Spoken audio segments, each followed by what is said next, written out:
How is it for you working in kind of HR in supply chain operations?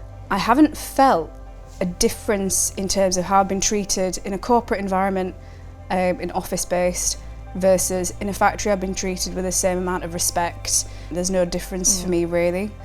How about you? Yeah, no, I would agree with that. I think I've always been based in office-based roles in supply chain, and I certainly don't sort of see any difference being, you know, a woman in supply chain operations in that environment. I've always felt really well supported in my career from everyone in the business, to be honest. Yeah, that's the same. And I feel like despite the differences in environment, I feel that there is still a space for my voice to be heard.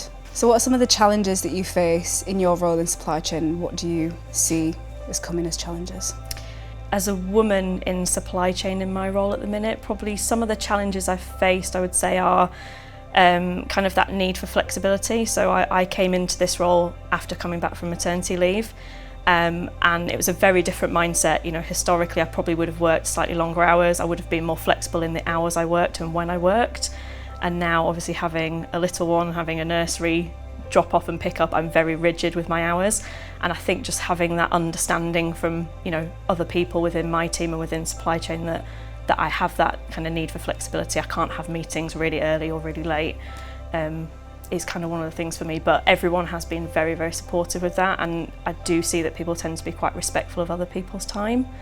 Do you feel that that's specific to your role, or do you feel otherwise? It's an interesting one. I think it's not necessarily specific to my role. I think it's specific to where I'm at now in my life. Okay. Because if I reflect back on some of the other roles I've done, actually I think it would have been more challenging, particularly when I was in more operational roles, you know, more junior and more operational roles.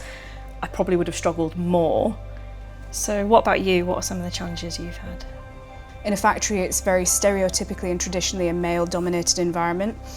And although that is slowly changing, it is something that you do notice, and it places you as a minority, essentially. So you are going to notice that there is a difference, but I'm not treated differently because I'm a woman. I'm probably treated differently because I work in HR. I'm probably treated with possibly a bit more caution, but that is the difference. I don't see it as a challenge. I do see why some people may feel that to be a challenge. Yeah, it's quite interesting because some of those more traditionally male-dominated roles, we are gradually starting to see females coming through. So I know that the driver apprentice scheme, that is a female apprentice going into that. So I'll be a first female driver for Nestlé, which is really exciting. So what does inclusive leadership look like to you? Inclusive leadership for me starts with that, with the trust and the safety. So I think you have to feel included as part of a group and feel supported.